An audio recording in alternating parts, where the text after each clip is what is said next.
kriege ich denn die Mikrofone hoch? Ist das nicht ein Mikrofon? Ja, ja, das reicht. Meinst du, das hat der Chef damals auch schon? Nee, der hat aber auch kein Corona. Ah, nein, aber du weißt, was ich meine, mit so einem Büschel aufhaben. In weiß. Stimmt, sieht sehr ähnlich aus. Ne? Also eigentlich, Negativ. ja, das Wedelchen, also das Stückchen zum Wedeln fehlt leider. Hier fliegt das Können wir mal ab. noch dran bauen. Stimmt. Aber ich Can you hear me, Magda? glaube, dass man damit die Energie verwenden kann. On YouTube?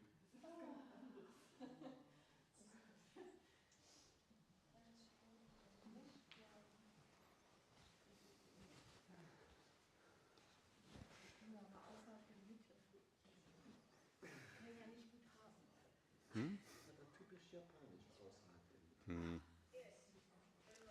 Okay. 20 seconds delay on YouTube. No problem. So we start.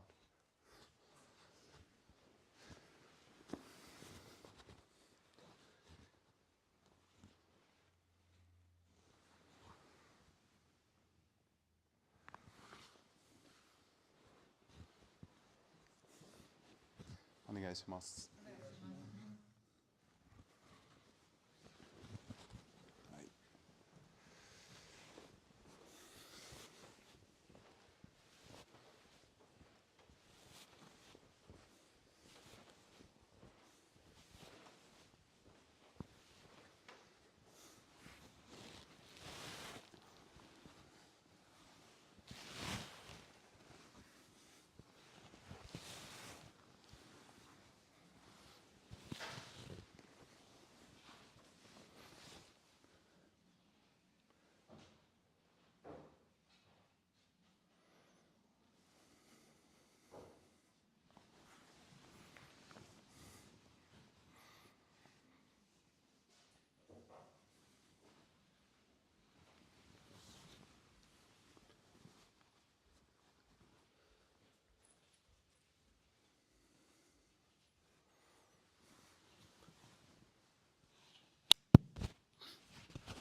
everything in English in this case. I hope that's fine for you too. Now, the first things what has to be explained, because all the practices we did so far to mobilize the body was quite clear. Now we have certain forms for your hand, for your wrist, to mobilize the wrist. The first form is called Nikkyo, where you point down your thumb, you grab with your other hand, backside of your hand, and then you bend towards your body. Just try to bend your wrist so this part is in stretching. Other side as well. Now, second form is kotegaishi. What is like that? You watch the inside palm of your hand, and you take by your fingers your thumb, around the thumb, other way around, come from the back side, yes? And the thumb of the grasping hand goes to the pinky finger base, and then you turn inwards the hand and down. Other way around, yes, like that, exactly. And the other side as well, change, yes.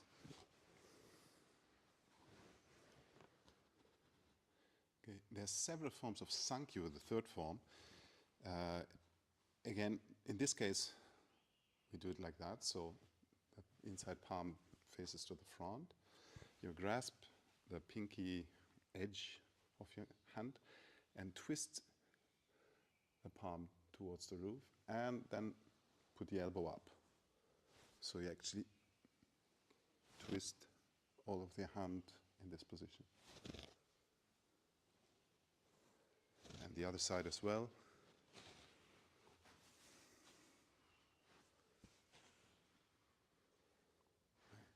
And then last one, it's a preparation for Yonkyo, basically. You take the fingers and stretch to the front so the brachioradialis will be extended.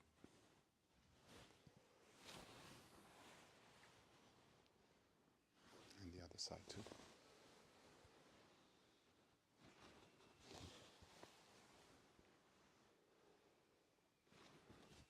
Okay. So these names, what I was using, Nikkyo, Kotegashi, Sankyo, and Yonkyo, is also names for some forms, pinning forms, where you actually twist or bend the wrist of the attacker, so to control.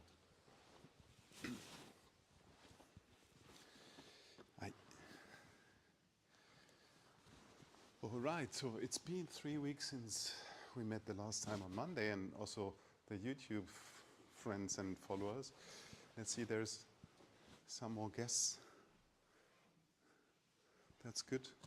Hello, everyone. Now, but please use the YouTube channel because that's maybe better quality. All right. I even heard in Japan some people are watching the channel in Japan, especially Hayashi sensei. He's a very senior, high-level teacher. And he came to me and said, "I'm watching your YouTube channel." It was kind of, I didn't know, is it embarrassing for me or is it a good thing? No, anyhow, yeah, welcome. Please, hello everybody. So today it's again the big stretch. Very experienced students and a new student to try out. So what to do then? It's always a difficult discussion or question. And we had it already before. So, onegaishimasu. We start with a standard routine. Now, in this practice, it's something to learn about how to relax and how to use your body, how to center yourself, and how to influence the balance of the partner. It's not very difficult, so to say, it's dangerous or whatever. It's just to recognize and to get aware about how the body works. Now, Alphonse holds his hand like this, so I just put my hands in his palms. Now, there's 3, let's say, planes, what I'm working on. My knees or my legs, my center, and my upper body. Now, what I'm doing is actually this. Instead of standing on high extended, full extended legs, I bend the knees so that they are flexible to move. That also makes possible to move the pelvis in all directions because there's no lock in the leg work. So after doing this, I take down my diaphragm. So I'm actually extending my all center, or my center against the belt, what I'm wearing, as if I would try to stretch the belt. And the last thing is I loosen up or free all my shoulders, like the shoulder, the collarbone, and the shoulder blade should be moving freely, softly, like swimming around the rib cage. And if I let drop my hands, it brings Alphonse to the front and low. So he needs to not step or lose his balance to go low, to keep connection. That's all. So he helps me to study. If I would push by force, it actually makes him stable. So instead of pushing, it's something like to relax and study how leg work, center work, and upper body works together to influence the balance without using force. Okay? That's a basic routine we use, and it appears in all the forms and all the techniques later again.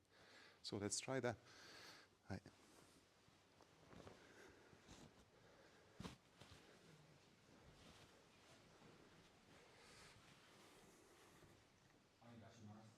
Onegaishimasu.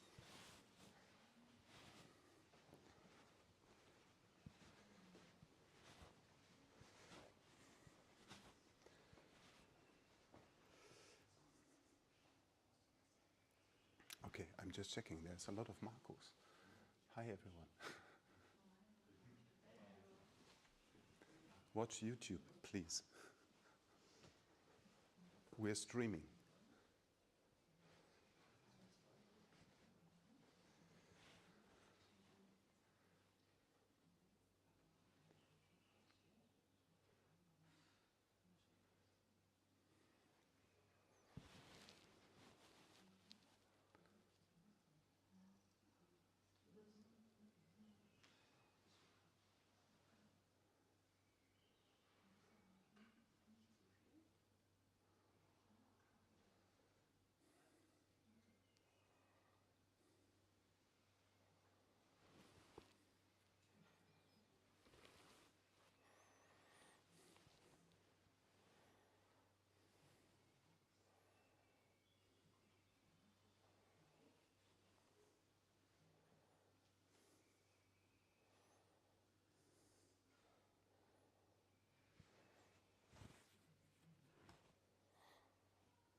Onegaishimasu.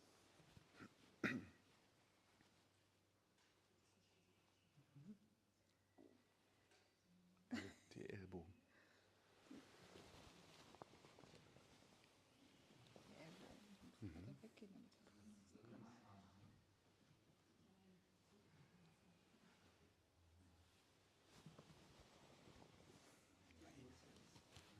Was ist denn der Moment? Ja.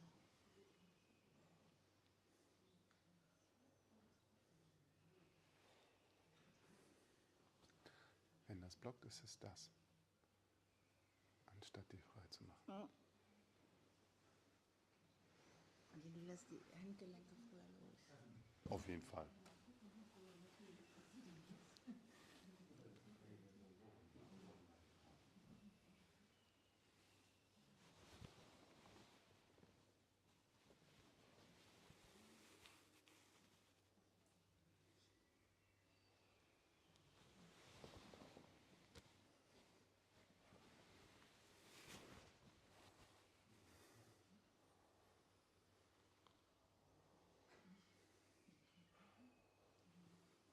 Ich sehe bei allen füge an immer einen Schlenker drin, den du nicht hast. So an, ich glaube fast an derselben Stelle, wo bei mir auch passiert.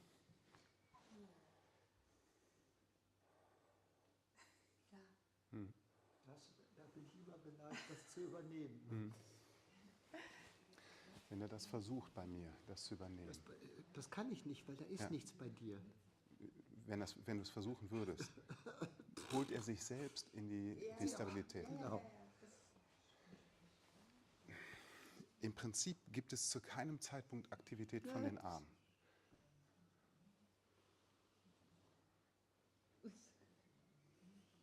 Die Arme, die sind komplett frei, die haben keinen Auftrag. Alles, was bewegt, ist mein ganzer Körper. Hier zum Beispiel nehme ich sogar, ich halte mich zurück davon, die Arme ganz schwer werden zu lassen, weil ich das anpasse, dass du einen gleichmäßigen Bewegungsverlauf erfährst. Wenn ich das machen würde, dann hättest du sofort Halt. Das nehme ich weg.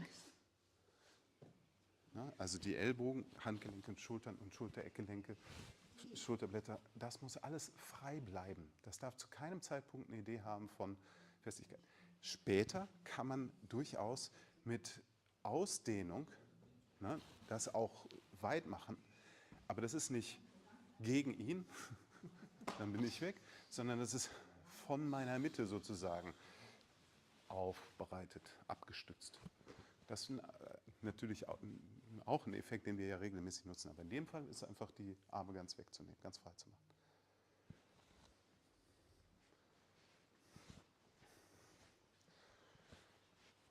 Okay, lass mich nochmal helfen. Und zwar, erst du. So, du hältst deine Hände vor. Du bist sozusagen mein Übungshilfsmittel. Und ich muss probieren, das zu machen. Okay, du merkst, der Kontakt wird verloren gehen, wenn du nicht eine Anpassung vornimmst. Versuch die Anpassung im Körper so vorzunehmen, dass der Kontakt nicht verloren geht. Genau, wenn du tiefer gehst, dann kannst du das abstützen und halten, den Kontakt. Das musst du erkennen sozusagen im richtigen Moment. Wenn ich zum Beispiel drücken würde, ist das nicht möglich.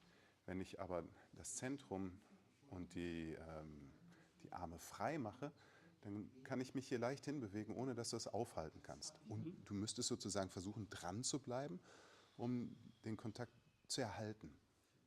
Lass ihn nicht gehen. Genau, da musst du da runter. Tiefer das so? Ja, genau, das ist gut. Es ist, wenn du deine Arme fallen lässt, lass mal die Handgelenke fallen, genau, alles. Und ich merke, okay, ich bin jetzt an der Stützgrenze, ich will nicht davon mich zurückhalten, sondern ich will mitgehen und dafür muss ich tiefer runter, dann kann meine Hände weiter nach vorne gelagert werden, weil mein Zentrum nach hinten geht durch das Kniebeugen. Ich bekomme sozusagen eine Balance nach hinten, dadurch, dass der Körperschwerpunkt nach hinten unten absenkt. Dadurch kann ich die Hände besser abstützen, auch wenn ich sozusagen nach vorne kippe. Ich habe nicht die Idee zu sagen, ich will nicht mitbewegen, sondern das ist einfach eine Übung für dich. Also lass deine Hände nochmal an die Arme ganz locker, Handgelenke auch ganz schwer werden. Und wenn ich merke, okay, ich bin da, jetzt mach die Knie frei, beweglich. Ja, versuch nicht zu drücken, sondern die Ellbogen und die Schulter weiter nach hinten zu öffnen. Dann merke ich, okay, ich komme an meine Schutzgrenze und ich gehe tief. Aber hier kann ich den Kontakt noch halten. Und falls du zum Beispiel fest drückst oder mit Kraft arbeitest, probier mal, bin ich auch an der Stelle noch in der Lage, darauf zu reagieren und das sozusagen für mich zunutze zu machen. Du hast sozusagen den Auftrag in der Übung, den Körper kennenzulernen, indem du merkst, okay, die Knie, wie sind die Knie gebaut? Fühl nochmal den Unterschied, stütze mich hier ab ein bisschen. Genau. Wenn ich die Knie aktiviere, wie verändert sich die Last? Wenn ich das Zwerchfell aktiviere, wie verändert sich die Last? Und wenn ich die Arme frei mache, wie verändert sich das? Bleib im Kontakt, nicht weggehen. Okay, genau, dann musst du runtergehen und dann kannst du den halten. An der Stelle geh nochmal da unten hin. Wenn ich jetzt versuchen würde, mit Kraft zu arbeiten, könntest du das sofort für dich zunutze machen. Weil ich sozusagen Druck gegen dich aufbaue, wenn du den umkehrst, wenn du jetzt locker machst die Arme, dann verliere ich das Gleichgewicht. Das heißt also, wir üben sozusagen zu erspüren, wie können wir unser Gleichgewicht so beeinflussen, dass wir ohne Kraft zur Hilfenahme, sondern durch das richtige Einstellung des Körpers, wie der Beine, das Zentrum des Oberkörpers, über die Berührung zum Partner sozusagen dessen Gleichgewichtssystem, dessen Aufrichtung verändern. Ja, anstatt Kraftaufwand gegen den Partner zu betreiben, üben wir was bei uns stattfindet, was aber Wirkung hat über die Berührung, über den Kontakt auf das Gleichgewichtssystem von Uke oder von dem Übungshelfer. Okay. Das ist so ein Sensoriktraining. Ja. Okay.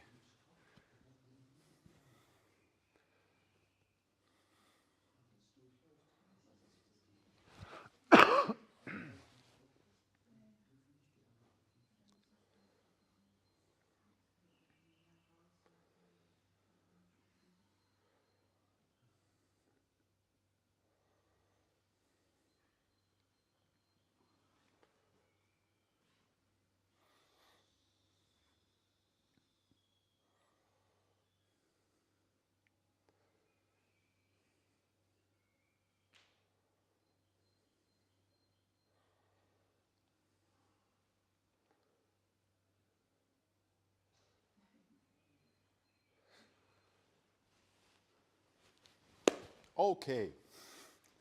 Okay. So, I'm always asking myself, because especially those practices, those kind of preparation, prelude for the feeling how to use the body, can be really mistaken, especially if you just watch it from outside without having the feeling. So it's hard for me to explain that, because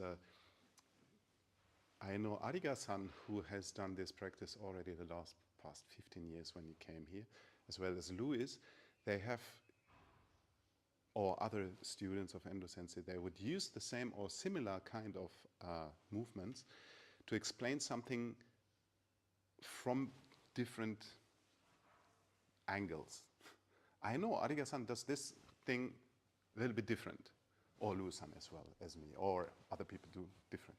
But the feeling what we share originates in the experience what we got from Endo Sensei. Most. Of course, others as well, but most influences we took from Endo Sensei. And so this is a discussion what we always have also with the Deshi group, how to transport that, how to give this kind of information or this kind of experience to the students who have not so many chances to touch Endo Sensei and feel his kind of body work or his experience. Now, this is one of our try to get closer to this kind of feeling, how to use the body. Now, the thing what we remember is when you remember Matti, how soft his arms were and how easy or how relaxed he was standing there, but how impactful or intense his connection was as soon as we were taking ukemi. It was always something happening suddenly or direct or immediately, what was like strange or difficult to understand and to catch. And I think, so that's why I'm teaching this, and you know that already, this kind of preparation, what we just did again, relates to those kind of experiences what I was referring now. So how to create an awareness for the body, to use it in a soft but powerful way without being related on physical power. So Endo Sensei would probably say that's key, or maybe he would refer to O-Sensei, he would have said that's key, what we are trying to create. Now anyhow, the same status of our body should be used if we go to form. Ayami. So you probably saw the initial movement was in my legs, then in center, and then in upper body, to create this kind of kuzushi while we're having the simple form of Aihami Ikkyo. That's basically always the first form. Well, it was the first form what I had learned. So for new people and beginners, it's simple to understand. We're standing in Ai-Han-Mi, like pointed mirroring, the same position towards each other. I offer my wrist, Greta grasps the wrist, and so now I take her balance to the side and down.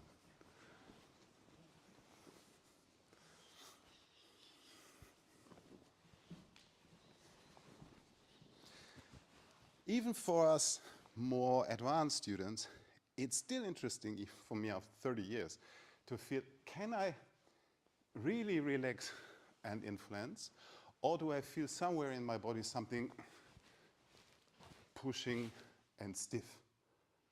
So that's why we continuously repeat these practices for the rest of our life. Okay, try ikkyo.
Stopp. Wenn er rechts vorne ist, musst du auch rechts vorne sein. Rechts. Das ist dein linker Fuß.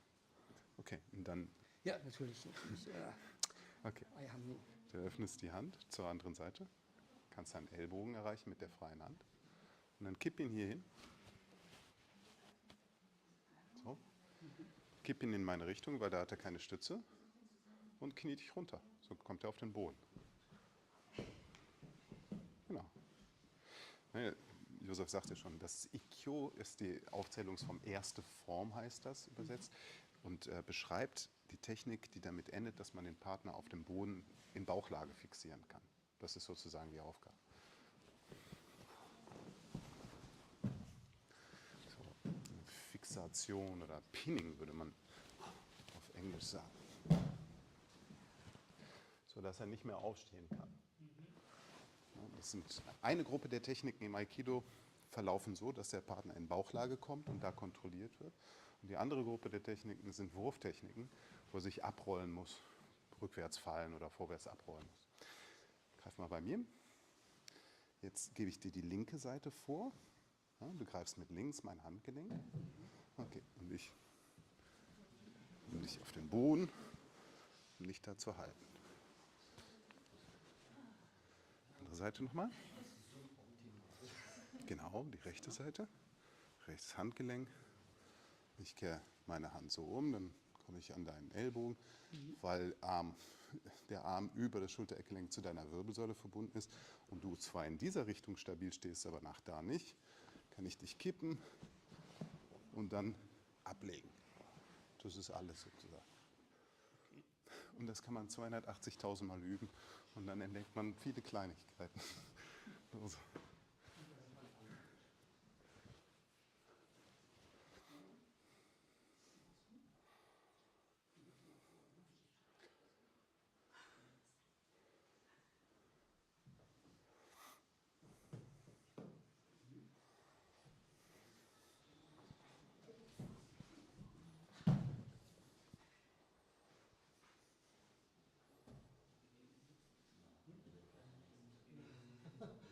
Ich meine einfach nur. Ich bewege mich nicht mit. Ja, da reicht mich nicht. Ich bin nicht so sicher.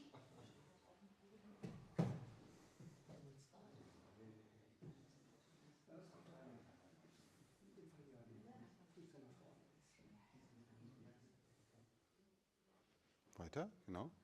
Und runter. Ja, das ist sozusagen eine Vorbereitung oder eine Grundformübung, eine Kata, die die Stellung vorgibt, wo die Stellung vorgegeben ist und man sagt, okay, aus dieser Situation machen wir diese Bewegung.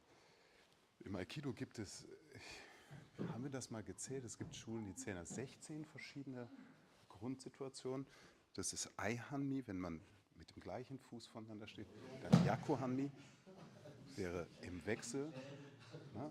Dann 2 Hände greifen an einem Arm oder 2 Hände greifen 2 Handgelenke oder er greift meine Schulter oder ich hebe meinen Arm und er schützt sich davor, während er die Schulter greift oder wir werden von hinten gegriffen an den Handgelenk, an den Ellbogen, an den Schultern, um den Nacken herum.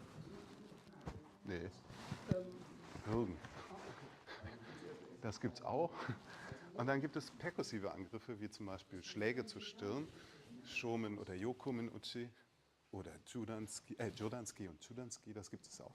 Für jede solcher Grundangriffsform gibt es dann einen Kanon von Techniken, die man entsprechend ausführt. Und das lernt man alles nur, um es dann irgendwann zu vergessen, weil letztlich sind das nur Formen, die zum Beispiel ein Bewegungsprinzip beinhalten, was dann zur Selbstverteidigung genutzt werden könnte. Hier ist es zum Beispiel diese Kippbewegung. Die könnte ich genauso benutzen, wenn er mit 2 Händen festhält. Oder wenn er zum Beispiel zu meiner Stirn schlägt.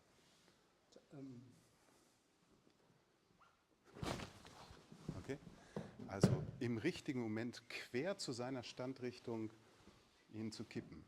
Das ist dabei das, was wir üben und was sozusagen als Bewegungsprinzip dann auch hilft, wenn man sich verteidigen müsste.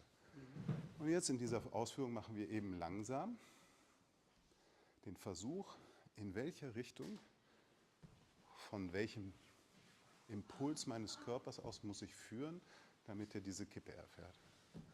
Ja, weil wir Zeit haben, das zu studieren und langsam zu spüren, ja, können wir dann sozusagen dieses Bewegungsprinzip kennenlernen. In der Anwendung müsste man das dann zum Beispiel mit Geschwindigkeit ausführen, im richtigen Moment, dann, wenn der Partner sozusagen noch nicht einen Schritt gemacht hat, um sich wieder zu stabilisieren und so weiter und so fort. Okay, probiert mal.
Okay.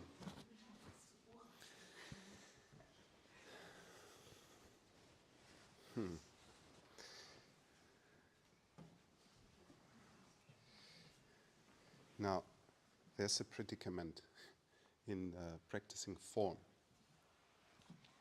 Actually, it was the same, let's say, challenge or problem or issue for me within the last weeks when I was in Japan, because I was training both Endo Sensei's teachings as well as in Honbo Dojo. And I highly appreciate practicing in the Honbo Dojo because there's not many people practicing what Endo Sensei is showing. So it's a good chance to evaluate if the understanding what we could learn within the last decades is working or not. Now, what I see now, and I think I discussed it before, is that there's a principal difference between the teaching or the idea, the meeting between Uke and Tori in the Honbo Dojo understanding and in Endo Sensei's interpretation. So what's the role of Uke or Tori? And where's the difference? In Honbo Dojo, for instance, I would say Uke is kind of not, it would be wrong to say passive, but he plays a different kind of role than in Endo Sensei's teachings. In Endo Sensei's teachings, it's Uke who is, let's say, the reason for why Tori has to work. Because Uke is dangerous within his skills of attacking. That means like this, if I would be Uke to you, first of all, I put you in a position where you can't see me because of the sun. That's the trick on the battlefield. Yeah, there's good. Now, if I'm grasping, probably you have to go like this so everybody can see. Yeah, come a little bit closer. If I'm grasping, for my understanding of the Endo Sensei's training, I would do this by grasping. What's of course not related to strength. It's not that I try to push hard, but I know how to take your balance, with the effect of you cannot keep your balance. Now, of course, I give you some time, but my, let's say, my determination or my feeling or my spirit is like, I should be able to immediately take your balance, immediately, with no try or hesitation or change. So I go slowly. But I am fully connected with all of my body. So my center, my legs and my arms and the shoulders are like described. They are active, down and free. So this part especially. That's why you feel this kind of influence. Even if I decide so that you can study your practices, to not apply Kozushi immediately, the potential is fully there. So if you would do something wrong or not know what to do, I would take your balance. Okay? Yeah. So this kind of ukemi is what I understand. Maybe I'm wrong, but what I understand Endo Sensei likes, because he has a reason to do what he is able to do. Now, my feeling in the Honbo Dojo teaching is more like, doesn't matter if you can do that or not as a uke, it's your obligation to take me down. Now, if there is an uke who has these skills, it's welcome, but it's not necessary. So even if I go passive or stiff or whatever, you would just take me down. Now, this kind of difference changes the feeling for kata, for my terms. Because if I do this, it's very difficult. You know, I'm there. I'm holding you, but I'm not connected from my side in a way that I would be able to take your balance. But you also have problems to take my balance. Okay? So, in Endo Sensei's teaching is when I give you this potential, of course, if you do something we are connected, and it starts to move soon. I start to move soon. You start to move me soon. If I would be just passive or not so connected, it would be very difficult to take me down. It's true. Well, this is a discussion. I like also these conditions because we should also know from Tori's side what to do if Uke behaves like that. Because that's just a mild form of disconnectedness. It could be also like this. And what you do then? I don't do anything to you, but I block you. Yeah. So how to deal with that and apply the form is next level of, let's say, training. Now, I don't say the one thing is good or the other thing is bad or whatever. I just want to mark the differences. Now, I prefer for myself to know both, but I prefer also for learning to follow the Endo Sensei's teaching because I think that's more interesting. If Uke has the skills and the qualities to use the attack as a functional attack, of course, Tori needs to understand what to do. And it's more interesting for me than if there's passivity. Now, I connect, you connect, and you start moving together with me. Yes, and the microphone's dropped.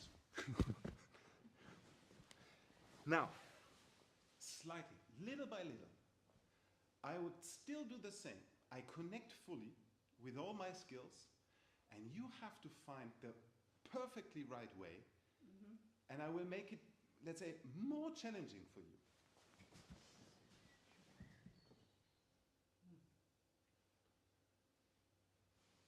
What? So, you have more reasons to check if you constantly, while doing the form, relaxing your upper body, using your center, activating your leg work as described.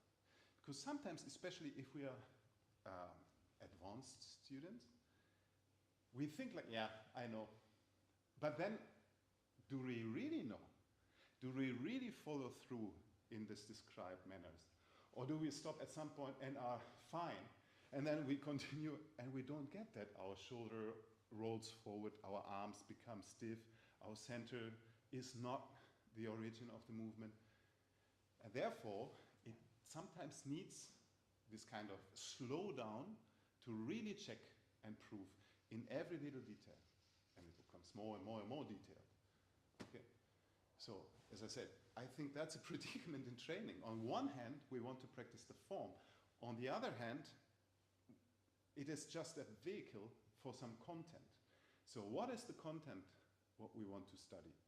Of course, it's the connection. It's how to use our own body, how to be independent of physical power, force, and being able to practice until we die. You know, not being dependent on something what you only can do if you're young. Study. So yeah, but anyhow, try out. Rosa, ikkyo.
erste Mal, da darf man ruhig noch versteckt sein. Okay. So actually, we still need to figure out what's the best positioning for sitting when we are doing the YouTube stream. I would say this corridor here should be towards the Tokono, but you can sit on this side or that side, whatever you like. But now it's different because when we did the Zoom from this corner, it was not so nice. This is quite central, so if you sit left and right of that, it's no problem.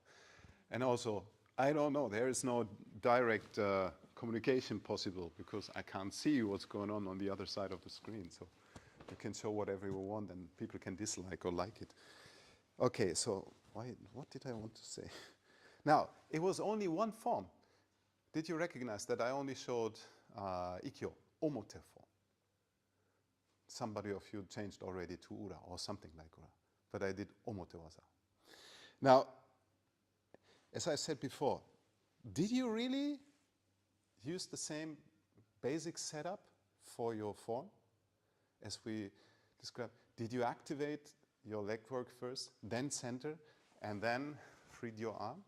Or did you start moving from arm to center to legs? If you remember now for your training, how was it? Would you say, yes, I did? Or would you say like, maybe, I don't know. I'm not sure because I myself, I never know. In the actual moment, then I try, of course, to recognize what's to be done. But it's not easy, even after all these years. It's not easy to say like, yes, I do exactly like Sensei told. I'm not talking about me, I'm talking about Endo Sensei, of course. Steffi, so I showed in the very beginning to do this to make this movement. Because it's very powerful if you lower your center. And if you then turn your center and relax your arms. And of course, I need to know in which direction I should move her and then follow. So that second arm and all the forms become maximal functional. So using the leg work is actually the most important, especially also by kneeing down in the end. So there shouldn't be ever a position like this. Because that's not how we prepared. If your upper body comes down and your legs still high, actually it creates a very good chance for Kaishiwaza counter. So, it's Ayami still, Ayami. No, that's okay, but I offer you the right hand, so you take your right hand. So, it is leg work first. Now the conditions of the center are always the same, extended, so the diaphragm is lowered because all the rib cage is connected to that, and by that arms are taken down. Using gravity by dropping is a great advantage over pushing down and giving the partner stability. Then, how's the order? Is it first legs, then center, or center always active, first legs, lowering center, and then moving hand? Or was the hand somehow initially moving before I did this? What would you say? Center and, yes. So it's center already, center is already active. I change the height, and by that I drop my elbow. So I turn. Now, if you go passive, of course, why not to lift the arm? It's possible. If you say, well, wait, why shouldn't I take your balance like that? But if I'm able to just take your balance by lowering my center, I can spare energy and still have this movement. But in Kata no Keiko, as I said, in difference between Endo Sensei's teachings and the Hondo Dozo styles, it would be like this. To know also how to move the arm up, not only outside. That's why I said, I think it's important to find that out, all these differences, and then realize for oneself, what am I able to do? How am I able to move? And how can I adopt and change to whoever partner, trainingspartner or attacker I am facing? Yeah, so many things to learn, even if it's only one form, ikkyo moto from my hand. It's so simple, we think, form ways, but so difficult, so much stuff. And that's just the beginning. Of course, there's an alternative. Instead of moving in front of her, what we call omote, we could also go like behind and apply the same movement, but with a turn before. And as I said already, this is one of the basics in techniques to pin or to control the partner on ground. Other forms would be to throw, so the partner falls on the back, or needs to roll before we control, or comes by twists of the arms out of balance. So that's the, let's say, projection for future, for the next classes. Now, anyhow, that was just ikkyo. I